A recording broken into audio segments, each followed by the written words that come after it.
नमस्कार मित्रांनो, आपण पहिला व्हिडिओ प्रत्यक्षामध्ये जनगणनेच्या फील्डवर कशा पद्धतीने प्रश्न विचारून त्यांची उत्तरं भरायची याविषयी बनवला होता.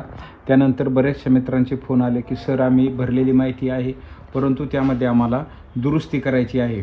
किंवा काही वेळेस काही जणांकडून काय झालेलं आहे, माहिती भरत गेले आणि मोबाईलवर कॉल आल्यामुळं बॅक आले आणि नंतर परत दुसरं घेतलं की दुसरं घरी यायला लागलं.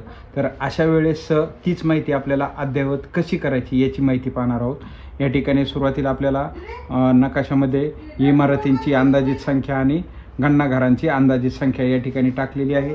ही नंतर आपण चेंजसुद्धा करू शकतो. अगदी डाटा सिंक केल्यानंतरसुद्धा ही आपल्याला बदलता येते. त्याच्यामुळे याच्याविषयी काही शंका घ्यायचं कारण नाही. अंदाजे टाकून संख्या टाकून आपण पुढे जाऊ शकतो. मग घर यादी कार्य याच्यावरती क्लिक केल्यानंतर आपण या ठिकाणी ही घरातील नोंद माहिती अद्ययावत करा, आधीच सिंक केलेला डाटा संपादित करा, सारांश पहा, सिंक आणि पूर्ण झाले म्हणून चिन्हांकित करा, एवढे ऑप्शन येतं.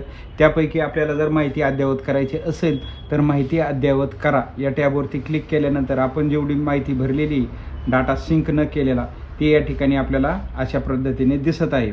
आणि आता मी या ठिकाणी ही जी माहिती आहे, समजा आता मला या ठिकाणची माहिती लक्षात आलं की कुटुंब क्रमांक 117ची माहिती तुमच्याकडून चुकलेली आहे, तर या ठिकाणी पेनाचं चिन्ह, या पेनाच्या चिन्हावर क्लिक करायचं.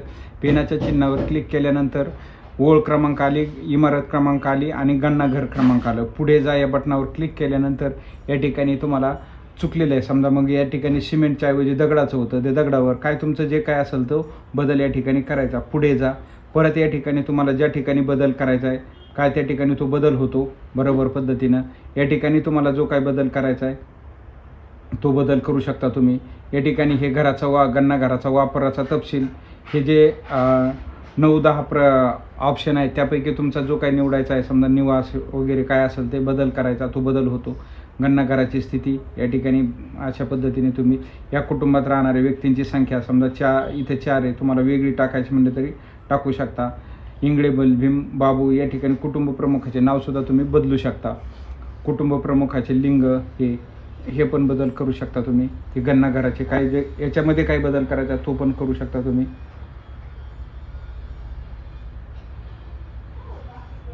विवाहित जोडप्यांची संख्या या ठिकाणी 0 होती बरोबर. पुढे जा, विहीर, पुढे जा, दूर, वीज या ठिकाणी आपण प्रत्येक ठिकाणी अशा पद्धतीने भरत नेऊन हे पूर्ण आपण हे करू शकतो.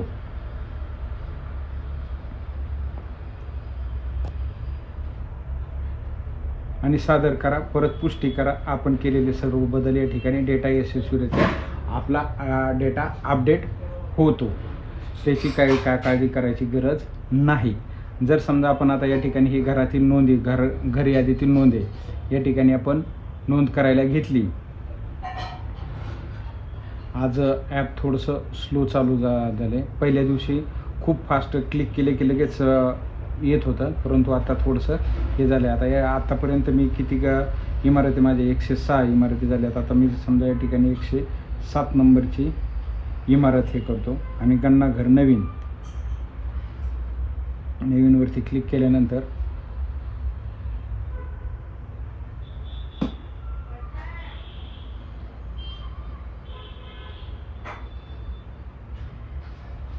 120 नंबरचं घर क्रमांक येते. पुढे जावरती क्लिक करतो मी. सदर कुटुंबाने स्वगणना पूर्ण केलेली आहे का, केली असेल तर होईल, नाही केलेली. या ठिकाणी मी समजा हे यांचं घर भरलेलं सिमेंटचं दाखवलं, भिंती वापरलेले आहेत, पक्क्या विटांसाठी जे केलेले आहेत, कॉन्क्रीटचं आहे, हे निवासासाठी वापर करतात असं दाखवलं मी. गणनाघराची स्थिती चांगली आहे. कुटुंब क्रमांक आता या ठिकाणी मला ॲटो येऊन जाईल. हा सिस्टीम अपडेटेड येत असतो. आपल्याला या ठिकाणी हाताने टाईप करायची गरज नाही. कुटुंबात निवास करणाऱ्या व्यक्तींची संख्या समजा मी टाकली, या ठिकाणी कुटुंब प्रमुखाचे नाव टाकले मी.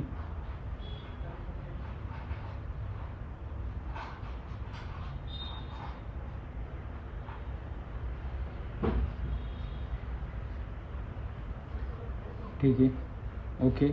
या ठिकाणी हे केलं आणि या ठिकाणी मला काय झालं, अर्जंट फोन आला आणि फोन आल्यानंतर माझं हे ॲपमधून मी बाहेर पडलो. बाहेर पडल्यानंतर आता पुन्हा जर मी नवीन घर घ्यायचं म्हटलं तर घर यादी जर याच्यावरती क्लिक केलं तर ते मला जुनंच या ठिकाणी येऊन जाते, नवीन नंबर येऊन जातो. तर मला तोच नंबरला जर क्लिक करायचं असेल, तीच माहिती मला जर भरायची असेल तर माहिती अद्ययावत करा याच्यावरती क्लिक करायचं. आणि आता या ठिकाणी ही अपूर्ण या पेनाच्या चिन्हावरती क्लिक करायचं आणि ही माहिती आपण त्या ठिकाणी भरलेली माहिती, आत्तापर्यंत जी भरलेली माहिती होती ती आपल्याला या ठिकाणी दिसत आहे. इथून पुढची भरली नव्हती ती आपण पुढं भरायला चालू करू शकतो किंवा चुकलेला असेल तर त्याच्यात बदल करून घेऊ शकतो. ओके, आता आपण भरलेली माहिती, आत्तापर्यंत भरलेली माहिती आपल्याला काय करायची, सिंक करायची. ती कशा पद्धतीने करायची, ह्या सिंकवरती क्लिक करायचं. सिंकवरती क्लिक केल्यानंतर मी याद्वारे खात्री करतो की माझ्याद्वारे आधीच प्रविष्ट केलेल्या अभिलेखांमध्ये मी डेटा योग्य प्रकारे नोंदविलेला आहे. त्याची अचूकता तपासल्यानंतरच मी या पूर्ण अभिलेखांचा डेटा अपलोड करत आहे. या चेकबॉक्सवरती क्लिक करायचं आणि या ठिकाणी बोटानं आपली सही करायची. जतन करा आणि सिंक करा यावरती क्लिक करायचं. जतन करा आणि सिंक करा यावरती क्लिक केलं की प्रोसेस होते आणि डाटा यशस्वीरित्या सिंक केला असा आपल्याला स्क्रीनवरती मेसेज येईल. डेटा यशस्वीरित्या सिंक झाला, ठीक आहे. ओके, सोगंना ठीक आहे. आता या ठिकाणी माहिती अद्ययावत करामध्ये जर गेलं तर फक्त तेवढी एकच आपल्याला तुम्हाला उदाहरणादाखल दाखवली, तेवढी राहिली. बाकीची सर्व माहिती, म्हणजेच याचा अर्थ सिंक करण्याच्या अगोदर आपण माहितीमध्ये बदल करू शकतो. धन्यवाद. व्हिडिओ आवडल्यास लाईक, शेअर आणि सबस्क्राईब करायला विसरू नका. ठीक आहे.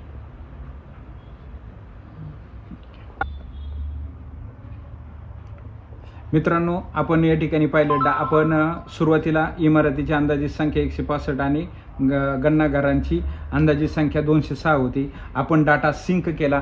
डाटा सिंक केल्यानंतर आता मी परत वर्क चालू करत आहे. तर त्यावेळेस मला या ठिकाणी ही 165 होती, तर मला आता या ठिकाणी 170 आकडा टाकायचा. मी 170 टाकला. गणना घराची अंदाजित संख्या 206 होती, तर या ठिकाणी 206च्या ऐवजी 211 टाकली मी. आणि घर यादी कार्य, म्हणजे हा आकडा मी केव्हाही अपडेट करू शकतो, हेच मला या ठिकाणी तुम्हाला सांगायचं आहे. ओके.